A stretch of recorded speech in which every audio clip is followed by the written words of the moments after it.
여러분, 성경은 쉽습니다. 성경은 쉽기 때문에 자세히 읽으면 이해가 됩니다. 자세히 읽으실 때 아는 것 중심으로 읽으시고 모르는 것이 있으면 넘어가십시오. 무엇보다 하나님의 은혜를 중심으로 성경을 읽으시기 바랍니다. 오늘은 고린도후서 12장 14절에서 18절 말씀을 함께 살펴보고자 합니다. 14절에 보시면 보라, 내가 이제 세 번째 너희에게 가기를 준비하였으나, 고린도 교회에게 교회에 세 번째 가기를 준비했다는 것이죠. 그런데 너희에게 폐를 끼치지 아니하리라. 바울 사도는 세 번째 갈 때 고린도 교회에게 폐를 끼치지 않는 거죠. 어떤 폐입니까? 내가 구하는 것은 너희의 재물이 아니요. 그러니까 재물을 구하지 않겠다. 가는 경비나 그 어떤 것들을 구하지 않겠다. 그러니까 바울이 지금 생각하고 있는 건 뭡니까? 재물이 아닌 것이죠. 재물이 아니라는 것이죠. 그럼 뭡니까? 오직 너희다.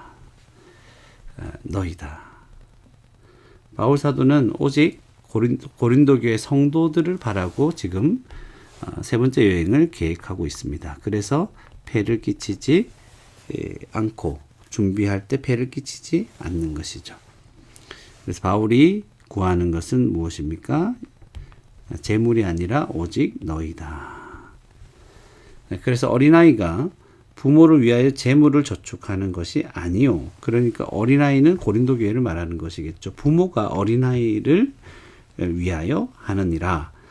그러니까 지금 부모가 되는 바울 사도가 이 고린도 교회를 위해서 가는 것이지 그들에게 도움을 받아서 뭔가 하겠다는 것이 아니라는 것이죠. 15절에 내가 너희 영혼을 위하여 크게 기뻐함으로, 기본적으로 바울 사도는 고린도 교회를 향해서 아주 크게 기뻐합니다.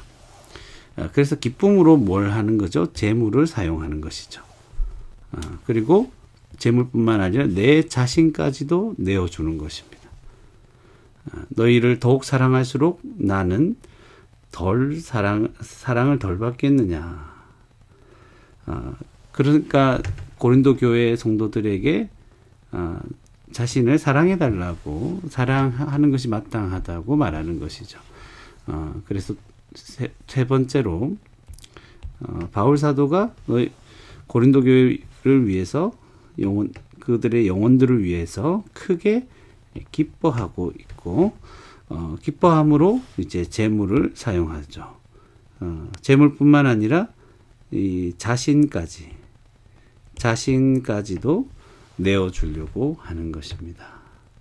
이런 바울이 고린도 교회에게 사랑을 받는 것이 당연하지 않겠습니까? 그런데 지금은 그런 분위기가 아닌 것이죠.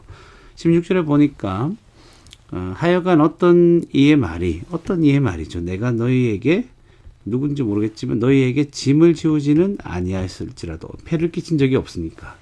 그렇지만 교활하게 되어 너희를 속임수로 취하였다. 그러니까 바울에게서 어떤 고린도 교회 성도를 향한 악한 의도나 행동, 이런 걸 못 찾으니까 뭐라고 합니까? 그 바울 사도는 교활하다. 굉장히 교활한 자가 되어서 고린도 교회 너희를 속임수로 너희들을 취했다. 이제 그렇게 어떤 이들이 말한다는 것입니다. 그래서 16절에 지금 한 네 번째가 되는 것이겠죠. 짐을 지우지 않은 교활한 자가 되어서 너희를 속임수로 취했다. 17절에 보니까 내가 너희에게 보낸 자 중에, 바울 사도가 고린도 교회에게 보낸 자가 있죠. 그 중에 누구로 너희의 이득을 취하느냐, 누구로 너희의 이득을 취하느냐, 취한 적이 없었다는 것입니다. 그래서 여기서도 취한 적이 없었고, 내가 디도를 권하고 함께한 형제를 보내었으니, 그 디도와 함께한 형제를 보내었다죠. 디도가 너희의 이득을 취하더냐? 안 했다는 말이죠. 우리가 동일한 성령으로 행하지 아니하더냐? 동일한 성령을 했다는 말이죠. 동일한 보조로 이렇게 하지 아니하더냐 같은 이제 길을 걸어가고 있는 것입니다. 그래서 오늘 이렇게 자세히 읽으면서 알게 된 것. 여기서 이제 가만히 보면 바울이 고린도 교회 가려는 준비를 하고 있는데 지금 고린도 교회에게는 폐를 끼치지 아니하려고 하는 것입니다. 그래서 15절에 이제 바울 사도가 고린도 교회를 향해서 근본적으로 크게 기뻐하고 있고 그것을 기뻐하기 때문에 재물도 사용하고 자기 자신도 내어주고 있는 것이죠. 이런 자를 고린도 교회는 사랑하는 것이 마땅한 것이죠. 그래서 대적들, 거짓 사도들의 그 공격도 있는 것이 16절에 공격도 있는 그게 바울은 교활하다. 너희를 속음수로 취했다. 그런 것들도 공격도 있는 것이죠. 그래서 바울 사도는 이득을 취한 적도 없다. 18절에 내가 디도를 권하고 함께한 형제를 보내었으니 디도가 너희의 이득을 취하더냐. 디도도 너희들에게 그렇게 한 적이 없다. 우리가 동일한 성령으로 행하지 아니하더냐. 그렇게 이 본문을 마무리하게 됩니다. 그러면 알게 된 것을 한번 기록해 보도록 하겠습니다. 첫 번째로 14절에 바울은 세 번째 고린도 교회에게 가기를 준비했지만 그들 고린도 교회죠. 그들에게 폐를 끼치지 않으려 한다.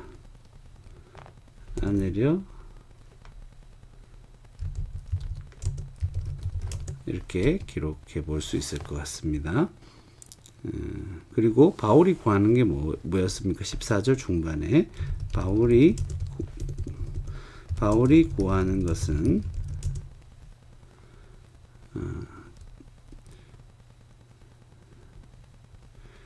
고린도 교회 이제 재물이 아니죠. 고린도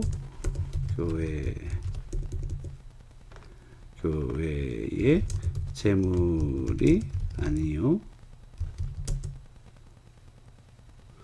오직 너희다 했을 때 고린도 교회 콤마를 하나 찍어줄까요? 고린도 교회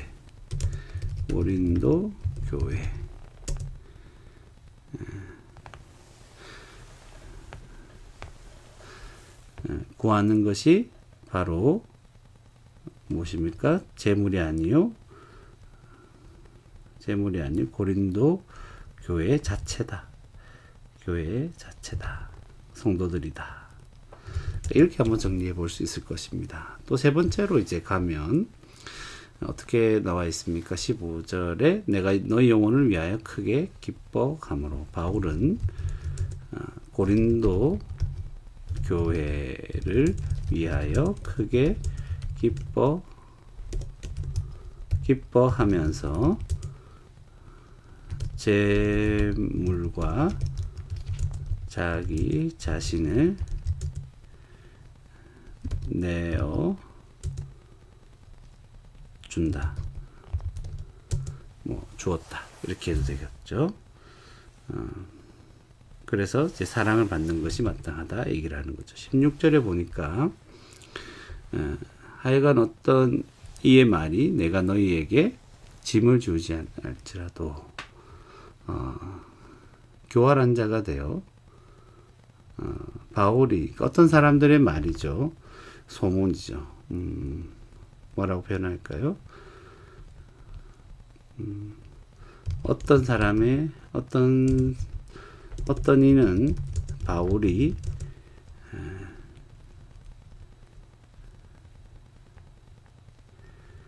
그냥 아니하였을지라도 빼면 교활한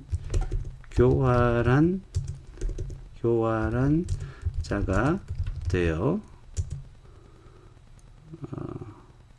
고린도 교회를 고린도 교회를 속임수로 취하였다라고 한다. 다섯 번째 보니까 17절에 바울이 고린도 교회에 보낸 자 중에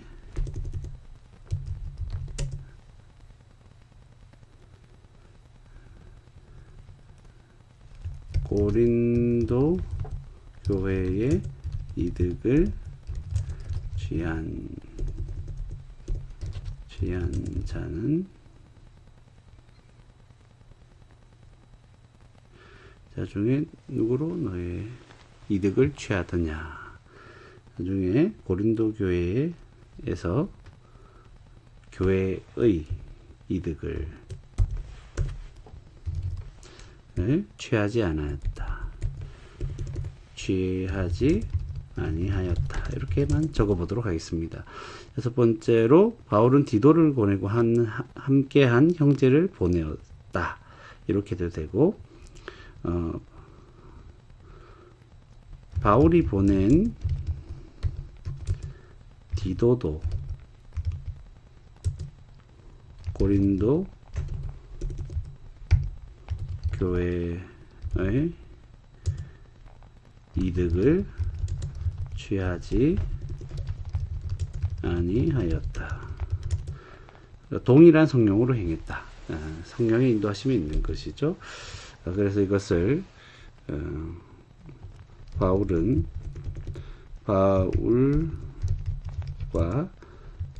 그가 고린도 교회에 보낸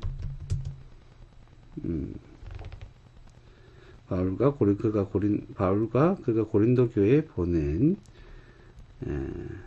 자들은 성령으로 18절 마지막입니다. 성령으로 행했다.